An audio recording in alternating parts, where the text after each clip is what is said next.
तुम्हारी बुद्धि गिरगिट जैसे हो गई, रंग बदलने लगे, इसलिए मैं साफ देता हूं कि तुम गिरगिट बन के पड़े रहो, लेकिन परमात्मा का स्पर्श होगा, तुम्हारा उद्धार हो जाएगा।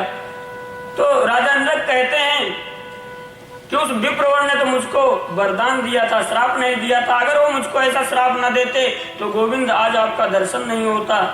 तो मैं तो समझता हूं उन्होंने मुझको बहुत सुंदर आशीर्वाद दे दिया।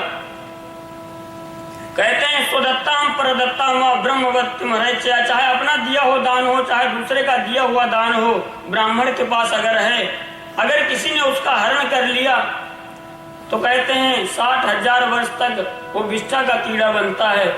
इतना बड़ा अपराध है। कहते हैं विष को जो पिएगा वही पीने वाला ही मरेगा, लेकिन ब्राह्मण का धन हरण करता है ना, कुलम समूलम दहती, पूरा उसका कुल नष्ट हो जाता है जो ब्राह्मण का धन हरण करता है। इस प्रकार से बताने लगे भगवान अपने पुत्रों से। और कहते हैं नारद जी आए थे भगवान की गृहस्थ लीला का दर्शन करने के लिए।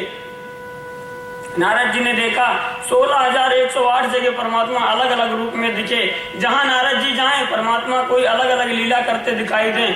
नारद जी गए, परमात्मा ने कहा आइए नारद जी आप कब आए? और तुरंदर चरण धोने लगे, लड्डू प्रसाद भोग रख दिया। 2-4-10 भवन में नारद जी गए, कहने लगे अगर मैं ऐसे चरण धुलाऊंगा तो मेरे पूरे तो पांव घिस जाएंगे, क्योंकि ये तो ऐसे दिखने वाले हैं।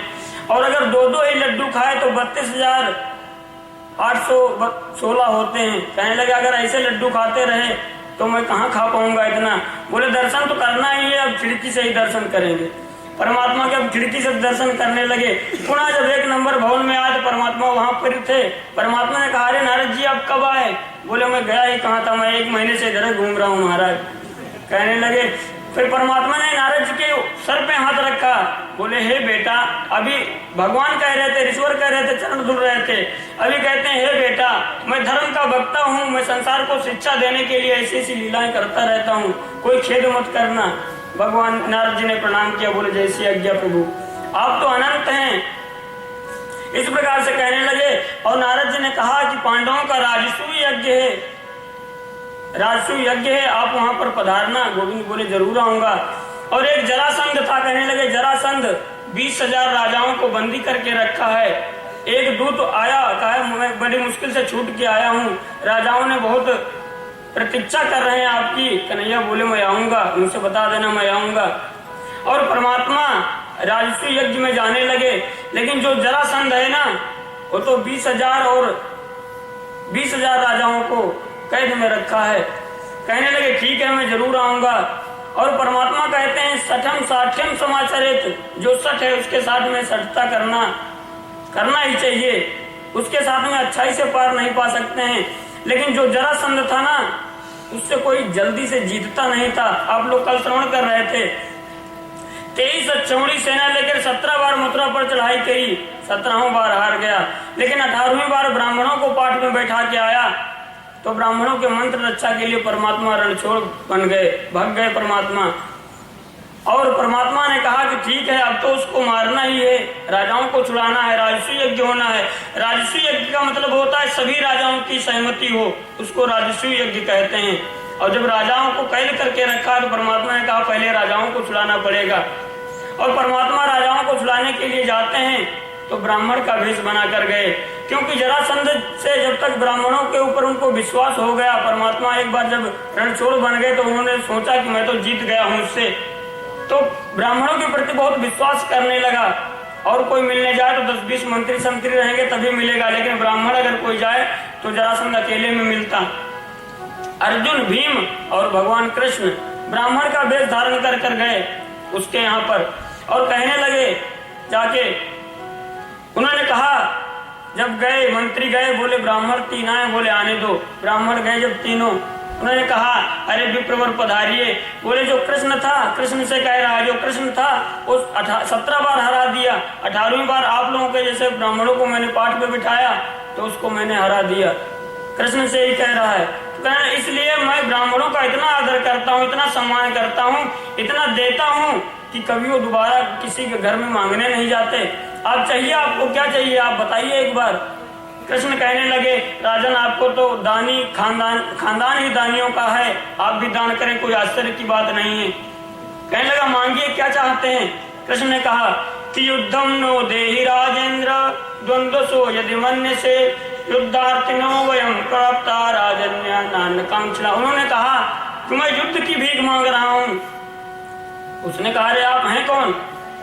मैं युद्ध ही करूंगा, लेकिन आप कौन है, अपना परिचय तो दीजिए। कन्हैया ने कहा श्रीमान आप परिचय भी दे देंगे। उन्होंने कहा कि ये भीम हैं जो मोटे मोटे दिखाई दे रहे हैं, पांडव पुत्र भीम हैं, और उनके बगल में उनके भाई अर्जुन हैं, और तुम तो मुझको जानते हो, मैं तुम्हारा पुराना शत्रु हूँ कृष्ण। कहने लगा अरे मैंने तो कृष्ण से ही कृष्ण की बड़ाई कर दी।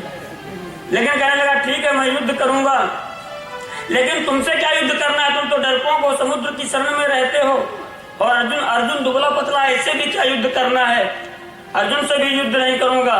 भीमस्तुल्य बलों कहते हैं हाँ भीम थोड़ा बहुत ठीक है, मैं इससे युद्ध कर सकता हूँ। अब भीम तो थोड़ा फूल गए कि अरे इतना बड़ा वो है योद्धा, मुझको कहा है, मुझको इसमें 3 लोगों में मुझको चुना है, इसमें मुझ में कुछ है इसलिए तो चुना है। लेकिन अहंकार अच्छी बात नहीं होती। परमात्मा ने अर्जुन से कहा थोड़ा भीम दादा की ओर देखो, फूल गए, कहते हैं कि हम ही है योद्धा, लेकिन जब तक हमारी कृपा नहीं होगी तब तक वो जीतेंगे कैसे। भीम लड़ने लगे, भीम की नस नस ढीली हो गई लड़ते लड़ते, लेकिन उससे जीत नहीं पाए। रात में आए भीम, कन्हैया से कहने लगे अब तो भाग चलो, मैं जान नहीं पाया आज तक उसमें कितना बल है, आदमी नहीं हो तो पहाड़ है केसो, मैं उससे लड़ नहीं पा रहा हूँ। कन्हैया कहने लगे भीम दादा जब तक हमको नहीं देखोगे तब तक कैसे जीतोगे। बोले कल तुमको ही देखता रहूंगा। दूसरे दिन गए लड़ने के लिए, परमात्मा को भीम देखते रहे। भगवान ने एक तिनका चीर के फेंक दिया, भीम ने भी उसको चीर के फेंक दिया, और मन में थोड़ा अहम हो गया अरे हमने तो उसको मार दिया। परमात्मा ने कहा भीम दादा थोड़ा पीछे मुड़ के देखना। भीम देखे तो उसके दोनों टुकड़े आके ऐसे मिल गए। भीम ने कहा अरे एक ऐसा आदमी है तो जुड़ गए, चीरने पे भी नहीं मरता। फिर रात को आए भीम, कहने लगे केशव अब तो भाग चलो, नहीं मैं अकेले भाग जाऊंगा। कहने लगे मैं उससे जीत नहीं पा रहा हूँ। कन्हैया कहे दादा जब तक प्रेम से नहीं देखोगे तब तक कैसे जीतोगे। कहे कल चाहे हार जाऊं लेकिन आपको ही देखता रहूंगा। और भीम सोचने लगे कि अब परमात्मा के ही ऊपर छोड़ देते हैं। दूसरे दिन फिर लड़ने गए, परमात्मा को देखने लगे, परमात्मा फिर एक तिनका चीर के फेंक दिए। भीम ने चीर के फेंक दिया उसको, जरासंध को मार दिया और राजाओं को छुड़ा करके ले आए। उसी जरासंध का मुकुट लेकर आए थे। भगवान सुखदेव कहते हैं राजन जो 7 दिन पहले आपने पहना था और एक संत का अपराध कर दिया, जो आपको संत ने श्राप दे दिया, आपके मस्तिष्क में कलयुग प्रवेश कर गया, उसी राजा का मुकुट था। और फिर कहते हैं कि इस प्रकार से सुंदर राजस्वी यज्ञ होने लगा, सभी लोग अपनी अपनी सेवा बांट लिए, परमात्मा सेवा अपनी ले रहे हैं, संतों के चरण धुल रहे हैं, पीताम्बर से अपने पहुंच रहे हैं, ऐसा परमात्मा का भाव। उसी यज्ञ में अग्र पूजा का अधिकारी का प्रश्न हुआ था जो आप लोग श्रवण कर रहे थे सप्तम स्कंद में। तो शिशुपाल ने कहा कि अरे ये तो बिल्कुल बेकार है, इसको अग्र पूजा का अधिकारी नहीं बनाना चाहिए, सर्वधर्म बहिष्कृत्या। कहने लगा ये तो सर्व धर्मों के बाहर है, इसका कोई पता नहीं किस धर्म का है। परमात्मा ने का सुदर्शन चक्कर शिशुपाल का कल्याण कर दिया। और उसके बाद में भीम दुर्योधन आए थे पांडवों का महल देखने के लिए, और सोचने लगे बहुत चमकनी भूमि बनी है, जहाँ पर पानी भरा था तो धोती नहीं उठाया, ऐसे चले गए जो पानी में गिर गए। और जहाँ पर सुंदर भूमि थी तो उनको लगा कि यहाँ पर पानी भरा है, तो वहाँ पर धोती उठा के जाने लगे। और जहाँ दरवाजा लगा था उनको लगा कि बहुत अच्छा साफ रास्ता है, वहाँ जाने लगे तो हमसे गेट में लड़ गए। और जहाँ पर गेट नहीं था वहाँ पर सोच रहे हैं कि लग रहा है यहाँ पर गेट है, तो उसमें हाथ लगा के जा रहे हैं। द्रौपदी ये सब देख रही थी, द्रौपदी हंसने लगी और द्रौपदी ने कहा कि भरा सरोवर दिखता दिवस प्रकाशित भान, फिर भी जल सूझा नहीं हाय अंध संतान। उन्होंने कहा अरे अंध संतान, अंधे का तो अंधा ही होता है। और महाभारत का भीषण युद्ध उसी में हो गया। जिस समय महाभारत हो रहा था बलराम जी तीर्थ यात्रा के लिए गए थे। तीर्थ यात्रा जाते जाते एक दिन नैमिषारण्य में पहुंचे, जहाँ शौनकादि ऋषियों को सूत जी कथा श्रवण करा रहे थे। सूत जी ने बलराम को देखा, लेकिन व्यास गद्दी पर बैठे थे, उन्होंने वहां से उठे नहीं, क्योंकि व्यास गद्दी पर जो बैठा होता है उस समय सबसे पूजनीय वही होता है, इसलिए वो नहीं उठे। तो भगवान बलराम जी थे, उनको थोड़ा क्रोध आ गया और एक तिनका उठाया और बाण द्वारा उसको अभिमंत्रित के मार दिया, जिससे सूत जी का अंत हो गया। सूत जी का वध कर दिया बलराम जी ने। अब ऋषियों ने तो ऋषियों ने कहा, अरे आप ऐसा क्यों कर दिए, आपको ऐसा बिल्कुल नहीं करना चाहिए था। जब आप ऐसा करेंगे तो आगे आने वाला मनुष्य क्या नहीं करेगा। बलराम जी ने कहा, अरे गलती तो हो ही गई है, आप प्रायश्चित बता दें इसका। तो ऋषियों ने कहा, प्रायश्चित इसका यही है कि आप 1 साल तक यात्रा करें, तीर्थ यात्रा 1 साल तक आप करें, और 2 दैत्य हैं जो हमारे इस कार्य में विघ्न डालते हैं। इलवलस्य सुतो घोरो बलबलो नाम दानव, कहने लगे इलवर और बलबल 2 नाम दानव हैं, ये लोग हमारे सत्र में आकर विघ्न करते हैं, आप इनका उद्धार कर दीजिए। आपका सबसे बड़ा प्रायश्चित यही है। सूर्य जी के पुत्र उग्रश्रवा जो थे, उन्होंने कथा श्रवण कराई बाद में, और इलवल और बलबल का बलराम जी ने उद्धार कर दिया। फिर 12 महीने तक तीर्थ यात्रा करते रहे, और फिर जब तक वापस आए बलराम जी तब तक महाभारत खत्म हो गया था। और कहते हैं कि जब भगवान श्री कृष्ण पढ़ने गए थे ना अवंतिकापुरी, तो वहां पर उनका एक सुंदर बहुत परम सखा मिला, जिसका नाम था सुदामा। कहने लगे, सुदामा जी जब कृष्ण आने लगे, सुदामा से कहा, सुदामा जी थोड़ा हमारे इधर भी आना। सुदामा ने कहा, क्या आना क्या आना, मैं तो आंख बंद करता हूँ ना गोपाल, तो आपको अपने पास में ही पाता हूँ। और कहते हैं, प्रश्नस्यासीत् सखा कश्चित् ब्राह्मणो ब्रह्मवित्तमा विरक्त इंद्रियार्थेषु प्रशांतात्मा जितेंद्रिया। कहते हैं, कृष्णस्यासीत् सखा कश्चित् ब्राह्मणों ब्रह्मवित्तमा, जो ब्राह्मणों में उत्तम वेद को जानने वाला, विरक्त इंद्रियार्थेषु, जिसकी इंद्रियां विरक्त हैं, कुछ नहीं चाहती, प्रशांत आत्मा जितेंद्रिया, जिसका मन प्रशांत है, इंद्रियों पर विजय प्राप्त किया, ऐसा सुदामा का जीवन। और कहते हैं कि सुदामा जरूर गरीब है, धोती उसकी 20 जगह से फटी है, लेकिन सुदामा दरिद्र नहीं है। कुछ लोग कहते हैं कि सुदामा दरिद्र है, लेकिन ऐसा नहीं है।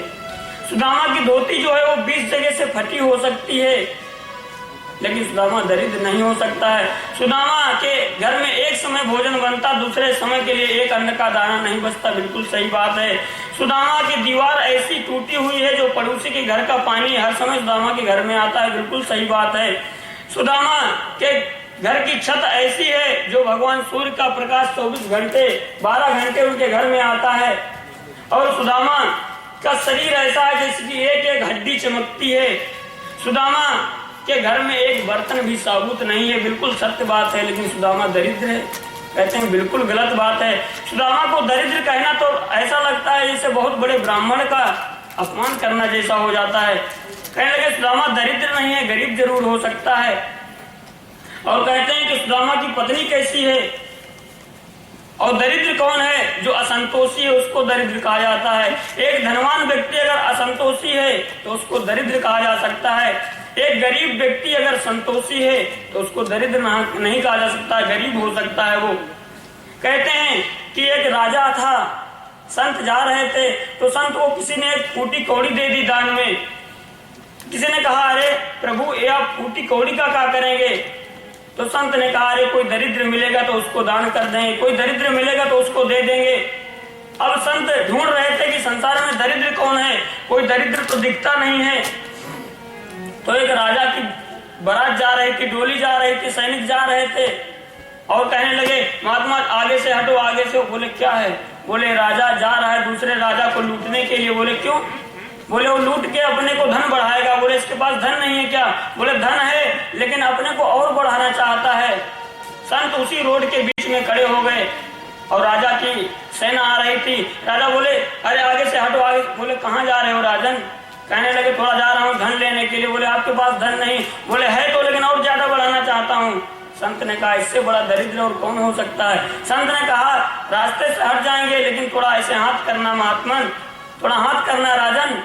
राजा ने हाथ फैलाया, और तो संत ने वो फूटी कौड़ी रखते हुए हाथ पे कहने लगे कि तुमसे बड़ा दरिद्र मैंने जीवन में कभी नहीं देखा, तुमसे बड़ा दरिद्र कोई नहीं हो सकता है। अगर एक धनी व्यक्ति असंतोषी है तो उसको दरिद्र कहा जा सकता है, लेकिन अगर गरीब व्यक्ति संतोषी है तो उसको गरीब कहा जा सकता है, लेकिन दरिद्र नहीं कहा जा सकता। कहते हैं कि गोधन गज धन बाज धन और रतन धन खान, जब वही संतोष धन सब धन दूर समान। कहते हैं जब संतोष रूपी धन आता है जीवन में तो कितना भी धन हो बिल्कुल धूली के समान दिखता है, कोई अर्थ नहीं होता उस धन का। ऐसा सुदामा का जीवन। इस प्रकार से सुदामा सुंदर रहते और उनकी पत्नी का नाम था सुशीला। कहने लगे पत्नी उनकी कैसी है? तो कहते हैं पतिव्रता पतिम प्राह मुलायता वदनेन सा दरिद्रा सीदमाना सा बेपमाना भिगन चा। कहने लगे पत्नी को दरिद्र बताया गया, दरिद्रा सीदमाना सा। जब पत्नी दरिद्र है तो क्या पति दरिद्र नहीं हुए? भगवान सुखदेव कहते हैं राजन, घर में जिस जिस प्रकार के व्यक्ति रहते हैं भगवान सुखदेव उसका अलग अलग वर्णन कर देते हैं।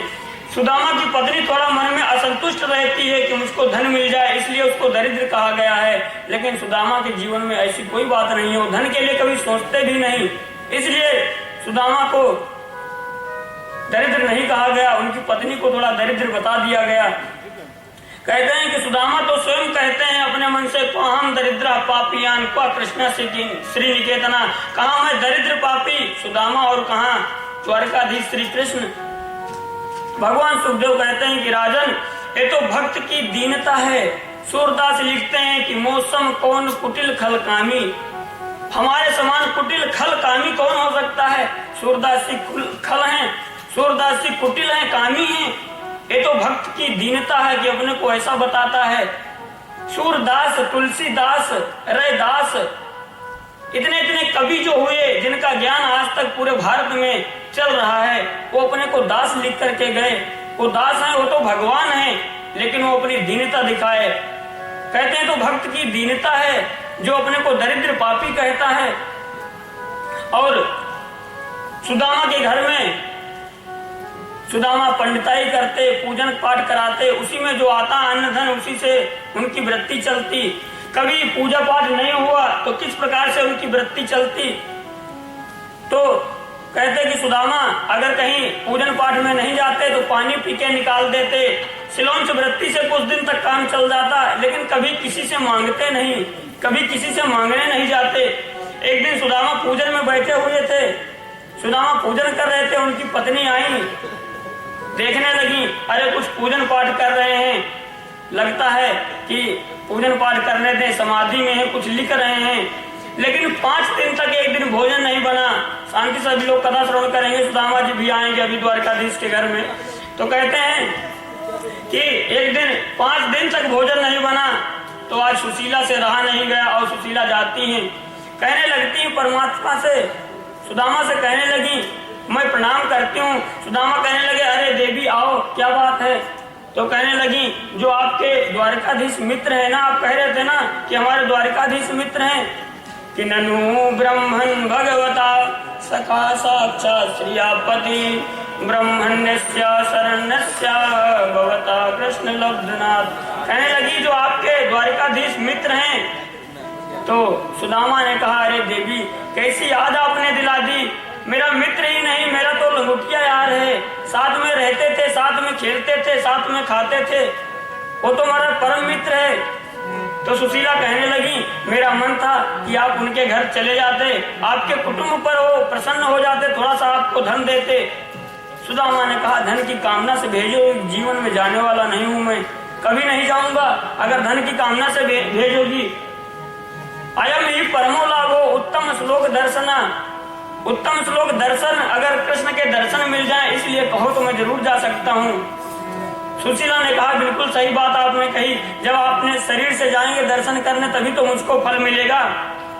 आज सुदामा द्वारिका जा रहे हैं परमात्मा के यहाँ और कहने लगे सुशीला से अगर कुछ है आपके घर में तो ले आओ, द्वारकाधीश के लिए ले जाएंगे। सुशीला गई, सोचने लगी क्या मैं द्वारकाधीश को बताऊं कि घर में मेरे एक चावल भी नहीं, एक अन्न का दाना भी नहीं है। अगर मेरे पति से कन्हैया पूछेंगे सुदामा कैसे हो, तो मेरा पति यही कहेगा अरे कन्हैया मेरे सिवाय सुखी तो संसार में कोई है ही नहीं, ऐसा कहेगा। इसलिए कुछ ऐसा मैं करती हूँ जो कन्हैया को पता चल जाए इसके घर में एक अन्न का दाना नहीं है। और सुशीला गई, 4 घरों से एक एक मुट्ठी चावल लेकर आई, और 4 घरों से जब चावल लाया जाएगा तो किसी घर में टूटा मिलेगा, किसी घर में सुंदर चावल मिलेगा, किसी के घर में धान वाला चावल मिलेगा। 4 घरों से 4 मुट्ठी चावल अलग अलग दिखाई दे रहा था। और एक कपड़े में बांध दिया, वो भी फटे कपड़े में, फटा कपड़ा था उसमें बांध दिया, और उसमें एक सा पत्र छोटा सा लिख के रख दिया कि 1 मास 2 पक्ष में 2 एकादशी होए, मेरे घर गोपाल जू नित्य एकादशी हुई। उन्होंने लिख दिया कि एक मास 2 पक्ष में सिर्फ 2 ही एकादशी होती हैं, लेकिन हमारे घर तो गोपाल नित्य एकादशी होती रहती है, मेरे घर खाने को है ही नहीं कुछ। ऐसा पत्र लिख के उसमें रख दिया। सुदामा द्वारिका जा रहे हैं। सुदामा ने कहा देवी खूब भजन करना, मैं शीघ्र ही आऊंगा द्वारिकाधीश से मिलके, तुम कोई चिंता नहीं करना। सुदामा द्वारिका जाने लगे तो रास्ता भटक गए, बड़ी भारी सी नदी आ गई एक सामने।